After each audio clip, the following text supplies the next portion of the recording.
श्री गणेशाय नमः। श्री सीतारामाभ्यां नमः। श्री हनुमते नमः। श्री उमापते नमः। श्री गुरुवे नमः। सब संतन की जय जय। जय जय सीताराम।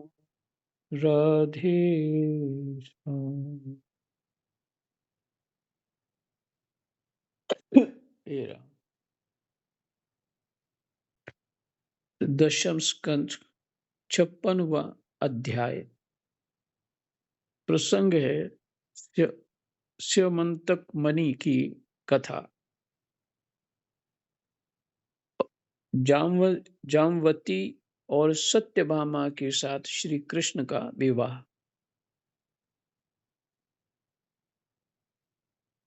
कृष्ण वासुदेवा हरे परमात्मने प्रणत कलेशनाथा गोविंदाय नमो नमः।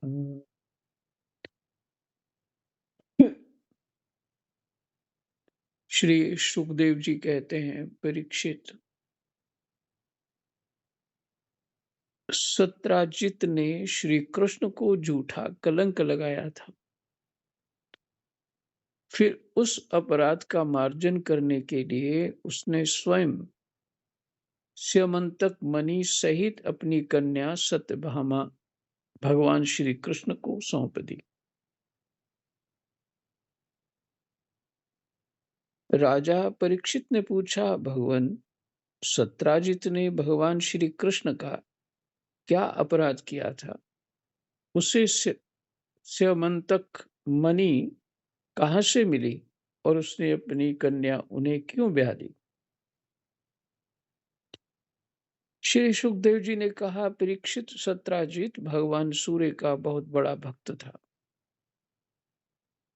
सत्राजित भगवान सूर्य का भक्त था। वे उसकी भक्ति से प्रसन्न होकर उसके बहुत बड़े मित्र बन गए थे। कौन? सूर्य भगवान।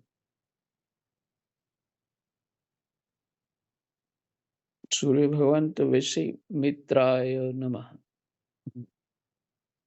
सूर्य भगवान ने ही प्रसन्न होकर बड़े प्रेम से उसे स्यमंतक मणि दी थी। सत्राजित उस मणि को गले में धारण कर ऐसा चमकने लगा मानो स्वयं सूर्य ही हो।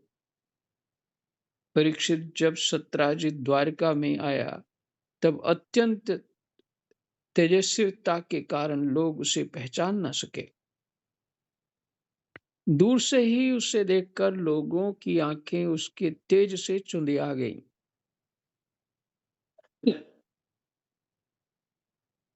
लोगों ने समझा कि कदाचित स्वयं भगवान सूर्य आ रहे हैं। उन लोगों ने भगवान के पास आकर उन्हें इस बात की सूचना दी। उस समय भगवान श्री कृष्ण चौसर खेल रहे थे। लोगों ने कहा, शंख चक्र गदाधारी नारायण, कमल नयन नयन दामोदर, यदुवंश शिरोमणि गोविंद, आपको नमस्कार है। जगदीश्वर, देखिए, अपनी चमकीली किरणों से लोगों के नेत्रों को चुंधियाते हुए प्रचंड रश्मि भगवान सूर्य आपका दर्शन करने आ रहे हैं। प्रभु, सभी श्रेष्ठ देवता त्रिलोकी में आपकी प्राप्ति का मार्ग ढूंढते रहते हैं, किंतु उससे पाते नहीं। आज आपको यदुवंश में छिपा हुआ जानकर स्वयं सूर्य नारायण आपका दर्शन करने आ रहे हैं।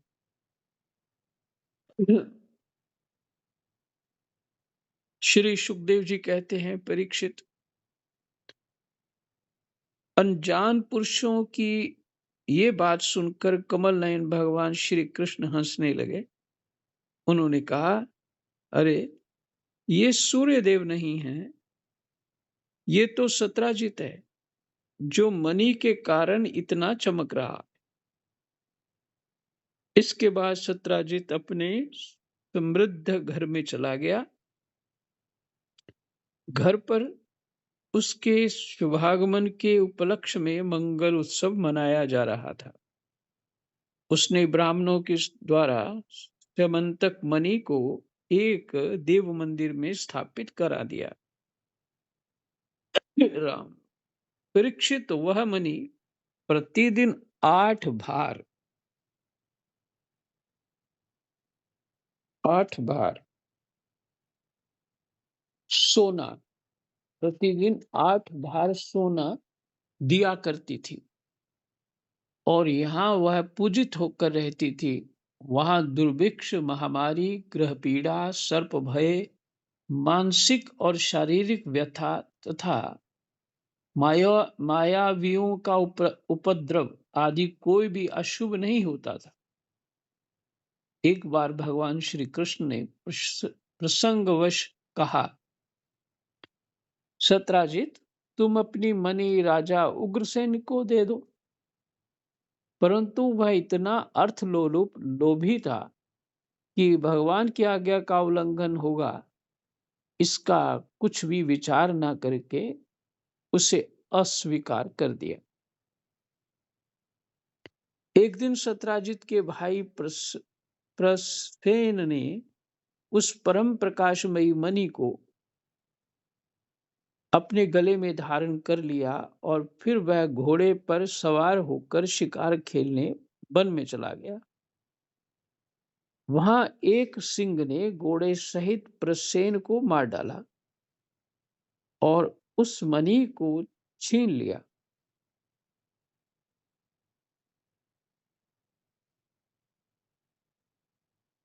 देखिए, मणि का प्रभाव क्या है। दुर्भिक्ष नहीं होगा, मैंने अकाल नहीं पड़ेगा, महामारी नहीं होगी, ग्रह पीड़ा नहीं होगी, सर्प भय नहीं होगा, मानसिक पीड़ाएं नहीं होंगी, और शारीरिक व्यथा, रोग आदि तथा मायावियों का उपद्रव आदि कोई भी अशुभ नहीं होगा। ये उसकी महिमा थी मणि की।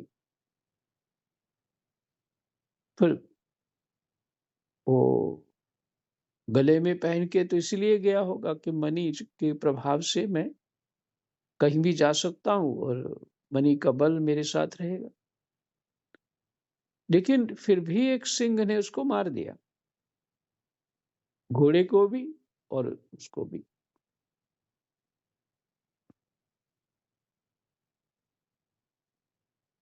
वहां एक सिंह ने घोड़े सहित प्रसेन को मार डाला और उस मणि को छीन लिया। वह अभी पर्वत की गुफा में प्रवेश कर ही रहा था कि मणि के लिए ऋक्षराज जामवान ने उसे मार डाला। उन्होंने वह मणि अपनी गुफा में ले जाकर बच्चे को खेलने के लिए दे दी। अपने भाई प्रसेन के ना लौटने से उसके भाई सत्राजित को बड़ा दुख हुआ। वह कहने लगा, बहुत संभव है श्री कृष्ण ने ही मेरे भाई को मार डाला हो, क्योंकि वह मणि गले में डालकर वन में गया था। सत्राजित की ये बात सुनकर लोग आपस में कानाफूसी करने लगे। जब भगवान श्री कृष्ण ने सुना कि यह कलंक का टीका मेरे ही सिर लगाया गया है, तब वे उसे धो बहाने के उद्देश्य से नगर के कुछ सभ्य पुरुषों को साथ लेकर प्रसेन को ढूंढने के लिए वन में गए। वहां खोजते खोजते लोगों ने देखा कि घोर जंगल में सिंह ने प्रसेन और उसके घोड़े को मार डाला है।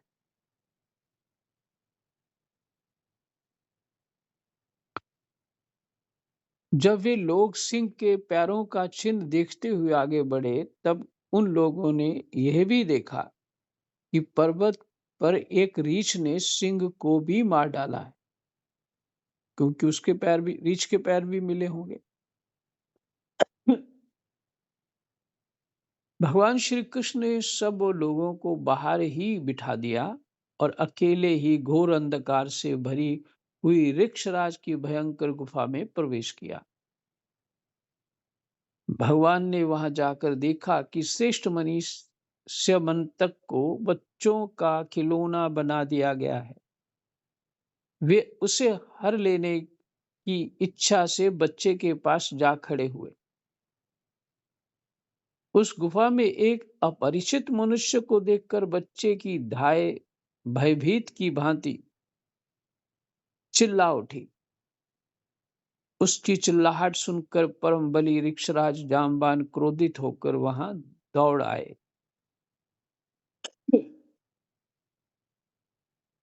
परीक्षित जाम्बान उस समय कुपित हो रहे थे।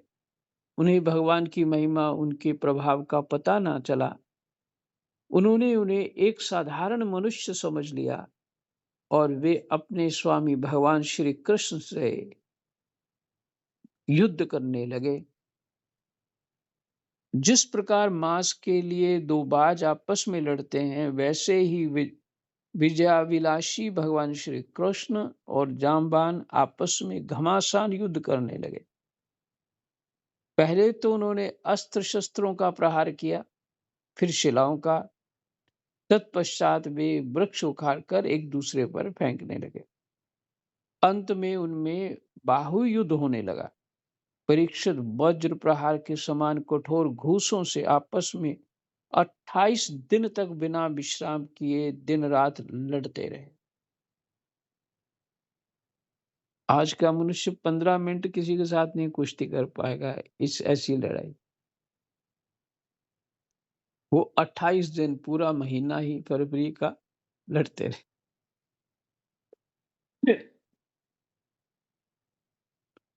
अंत में भगवान श्री कृष्ण के घूसों की चोट से जाम्बान के शरीर की एक एक गांठ टूट फूट गई। उत्साह जाता रहा, शरीर पसीने से लथपथ हो गया। तब उन्होंने अत्यंत विस्मित चकित होकर भगवान श्री कृष्ण से कहा, प्रभु, मैं जान गया, आप ही समस्त प्राणियों के स्वामी, रक्षक, पुराण पुरुष भगवान विष्णु हैं। आप ही सबके प्राण, इंद्रिय बल, मनोबल और शरीर बल हैं। आप विश्व के रचयिता, ब्रह्मा आदि को भी बनाने वाले हैं। बनाए हुए पदार्थों में भी सत्ता रूप से आप ही विराजमान हैं। काल के जितने भी अवयव हैं, उनके नियामक परम काल आप ही हैं। और शरीर भेद से भिन्न भिन्न प्रतीयमान अंतरात्माओं के परम आत्मा भी आप ही हैं।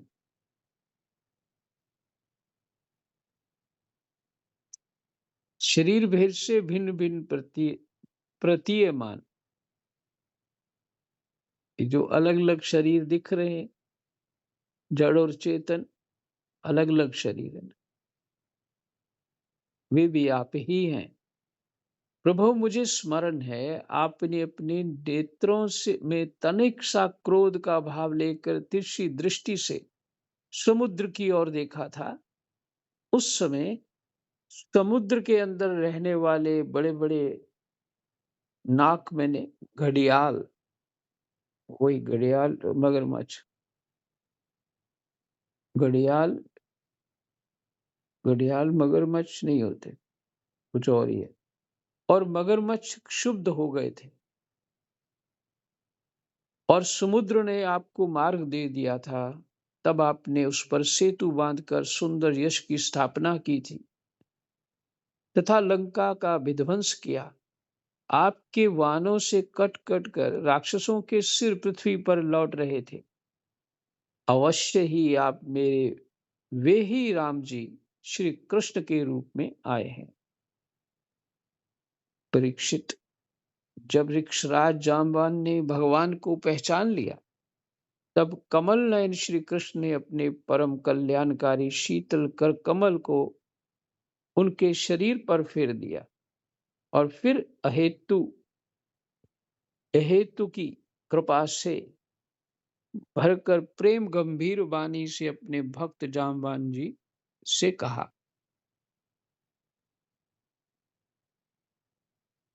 भगवान भी जितना जीव खेलना चाहता है, भगवान उतना ही उसको खिलाते हैं।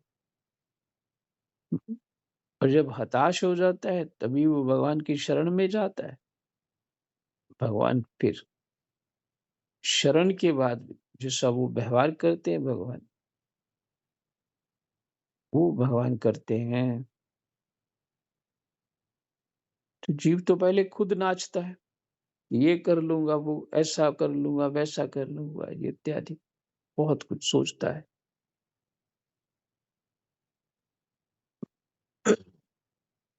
तो जीव का बल भी, उसका कर्म भी, बुद्धि, विचार, उत्साह, धैर्य सब कुछ जब टूट जाता है, तब जीव भगवान की शरण में जाता है। और जामवान तो बहुत बलवान थे, भगवान उसके साथ उतने ही बल दिखाकर, जामवान की समान बल दिखाकर के 28 दिन लड़ते रहे।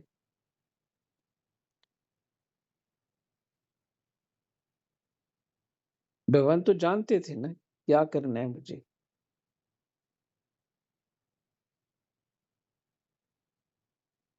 भगवान जी ने जामवान जी से कहा, ऋक्षराज, हम मणि के लिए ही तुम्हारी इस गुफा में आए हैं। इस मणि के द्वारा मैं अपने पर लगे झूठे कलंक को मिटाना चाहता हूँ। भगवान के ऐसा कहने पर जामवान ने बड़े आनंद से उनकी पूजा करने के लिए अपनी कन्या कुमारी जाम जामवती को मणि के साथ उनके चरणों में समर्पित कर दिया।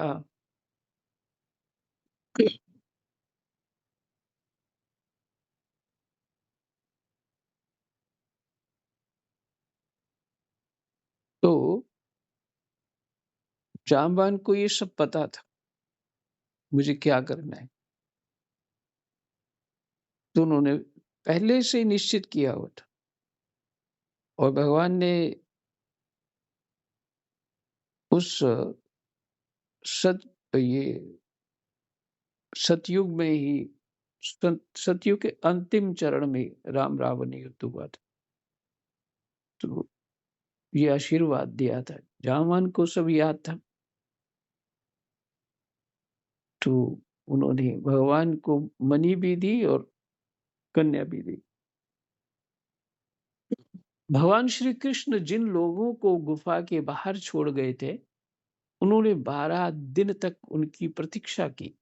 परंतु जब उन्होंने देखा कि अब तक भी गुफा में से नहीं निकले, तब वे अत्यंत दुखी होकर द्वारका को लौट गए। वहां जब माता देवकी, रुक्मणी, वसुदेव जी तथा अन्य संबंधियों और कुटुंबियों को ये मालूम हुआ कि श्री कृष्ण गुफा में से नहीं निकले, तब उन्हें बड़ा शौक हुआ,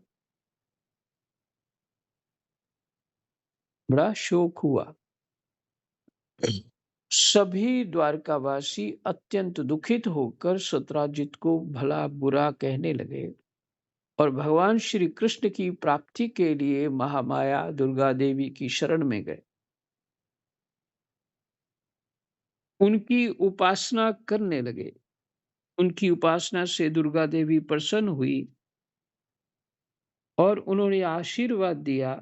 उसी समय उनके बीच में मणि और अपनी नववधु जामवती के साथ सफल मनोरथ होकर श्री कृष्ण सबको प्रसन्न करते हुए प्रकट हो गए।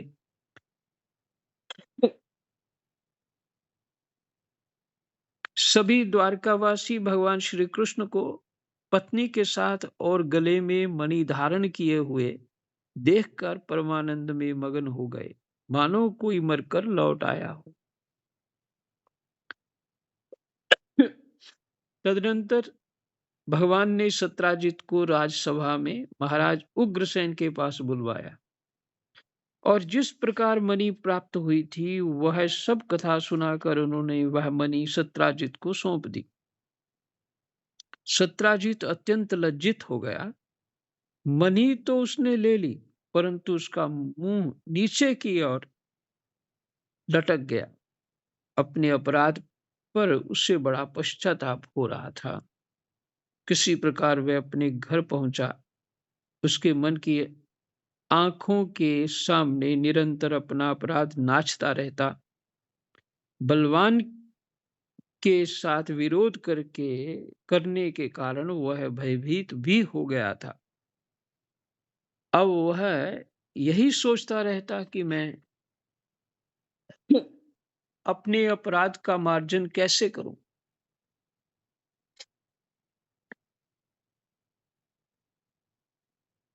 मुझ पर भगवान श्री कृष्ण कैसे प्रसन्न हो। मैं ऐसा कौन सा काम करूं जिससे मेरा कल्याण हो और लोग मुझे कोसे नहीं। सचमुच मैं अदूरदर्शी शूद्र हूं। धन के लोभ से मैं बड़ी मूर्खता का काम कर बैठा।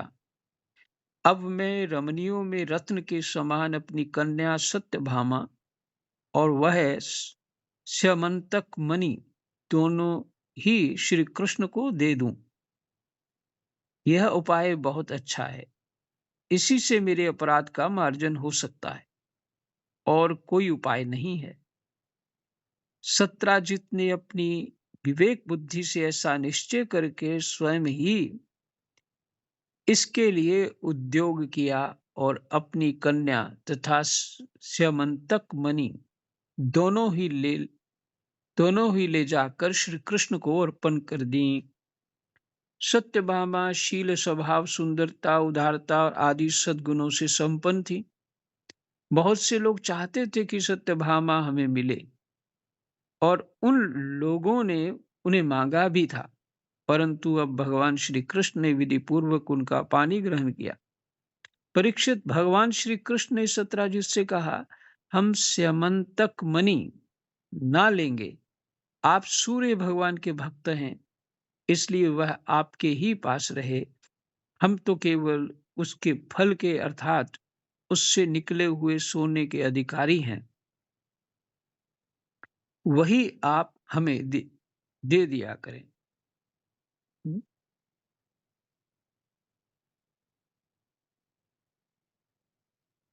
परीक्षित, भगवान श्री कृष्ण ने सत्राजित से कहा, हम समंतक मणि ना लेंगे। आप सूर्य भगवान के भक्त हैं, इसलिए वह आपके ही पास रहे। भगवान ने नहीं ली। हम तो केवल उसके फल के अर्थात उससे निकले हुए सोने के अधिकारी हैं। वही आप हमें दे दिया करें। मैंने सोना हमको दे दिया करो। वो 10 भार सोना दिया करती थी।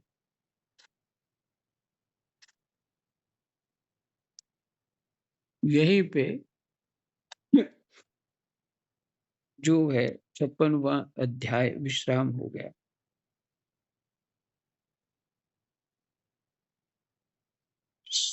57वां अध्याय स्यमंतक हरण, शतधनवा का उद्धार और अक्रूर जी को फिर से द्वार का बुलाना। श्री सुखदेव जी कहते हैं, परीक्षित, यद्यपि भगवान श्री कृष्ण को इस बात का पता था कि लाक्षागृह की आग से पांडवों का बाल भी बांका नहीं हुआ है, तथापि जब उन्होंने सुना कि कुंती और पांडव जल मरे, तब उस समय का कुल परंपरोचित व्यवहार करने के लिए वे बलराम जी के साथ हस्तिनापुर गए। वहां जाकर भीष्म पितामह, कृपाचार्य, विदुर, गंधारी और द्रोणाचार्य से मिलकर उनके साथ संवेदना सहानुभूति प्रकट की और उन लोगों से कहने लगे, हाय, ये तो बड़े ही दुख की बात है। भगवान श्री कृष्ण के हस्तिनापुर चले जाने से द्वारका में अक्रूर और कृतवर्मा को अवसर मिल गए। देखिए, ये है लीला। भगवान तो अभी भी पृथ्वी पे भी हैं, सदा ही हैं और सब में भी हैं। फिर भी ये संसार का दुख दर्द कभी जाता ही नहीं है और यही खेल है, यही माया है, यही घोर संसार। और देखिए भगवान द्वार उधर गए हस्तिनापुर, इधर द्वारिका में कृतवर्मा खेल करने लगे। अक्रूर और कृतवर्मा भगवान का दर्शन प्राप्त कर चुके हैं, अक्रूर जी। और भगवान जिससे जो लीला कराए, इसे यही मानना चाहिए। जीव ये सोचे मैं गुणी हूँ, ये भी गलती है। अवगुणी हूँ, ये भी गलती। क्योंकि जीव ना गुणी है ना अवगुणी है। भगवान गुण हमें प्राप्त होते हैं भगवान की सेवार्थ। भग- भगवान की सेवा क्या है? शास्त्रोक्त जीवन जीना।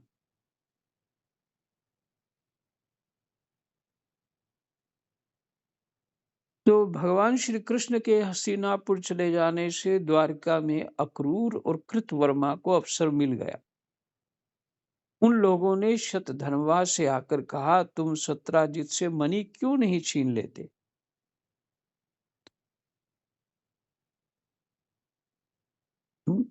ये दोनों ने कि सत्राजित से मणि छीन लो। शतधन्वा से कहा। सत्राजित ने अपनी श्रेष्ठ कन्या सत्यभामा का विवाह हमसे करने का वचन दिया था और अब उसने हम लोगों का तिरस्कार करके उसे श्री कृष्ण के साथ ब्याह दिया है। अब सत्राजित भी अपने भाई प्रसेन प्रसेन की तरह क्यों ना यमपुरी में जाए। शतधन्वा पापी था और अब तो उसकी मृत्यु भी उसके सिर पर नाच रही थी। अक्रूर और कृतवर्मा के इस प्रकार बहकाने पर शतधन्वा उनकी बातों में आ गया और उस महादुष्ट ने लोभवश सोए हुए सत्राजित को मार डाला। इस समय स्त्रियां अनाथ के समान रोने चिल्लाने लगी, परंतु शतधन्वा ने उनकी ओर तनिक भी ध्यान न दिया। जैसे कसाई पशुओं की हत्या कर डालता है, वैसे ही वह सत्राजित को मारकर और मणि लेकर वहां से चंपत हो गया। सत्यभामा जी को ये देखकर कि मेरे पिता मार डाले गए, बड़ा शोक हुआ और वे हाय पिताजी, मैं मारी गई, इस प्रकार पुकार पुकार कर विलाप करने लगी। बीच बीच में वे बेहोश हो जाती और होश में आने पर फिर विलाप करने लगती। इसके बाद उन्होंने अपने पिता के शव को तेल के कढ़ाई में रखवा दिया और आप हस्तिनापुर को गईं। उन्होंने बड़े दुख से भगवान श्री कृष्ण को अपने पिता की हत्या का वृतांत सुनाया। यद्यपि इन बातों को भगवान श्री कृष्ण पहले से ही जानते थे। परीक्षित, सर्वशक्तिमान भगवान श्री कृष्ण और बलराम जी ने सब सुनकर मनुष्यों की सी लीला करते हुए अपनी आंखों में आंसू भर लिए और विलाप करने लगे कि अहो, हम लोगों पर तो ये बहुत बड़ी विपत्ति आ पड़ी। इसके बाद भगवान श्री कृष्ण सत्यभामा जी और बलराम जी के साथ हस्तिनापुर से द्वारका लौट आए और शतधन्वा को मारने तथा उससे मणि छीनने का उद्योग करने लगे।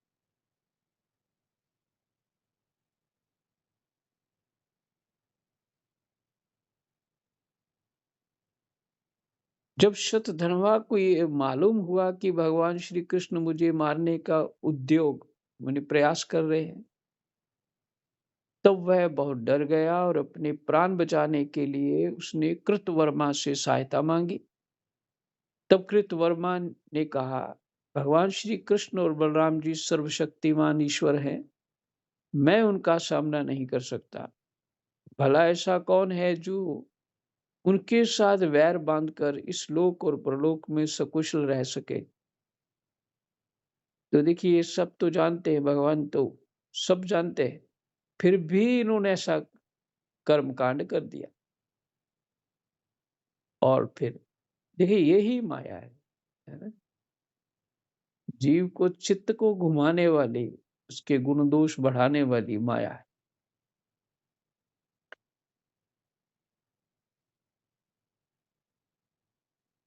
तो कह रहे हैं, कृष्ण का सामना, बलराम और कृष्ण का सामना नहीं कर सकते। भला ऐसा कौन है जो उनके साथ वैर बांधकर इस लोक और परलोक में सकुशल रह सके? तुम जानते हो कि कंस उन्हीं से द्वेष करने के कारण राज्य लक्ष्मी को खो बैठा और अपने अनुयायियों के साथ मारा गया। जरासंध जैसे शूरवीर को भी उनके सामने 17 बार मैदान में हारकर बिना रथ के ही अपनी राजधानी में लौट जाना पड़ा था।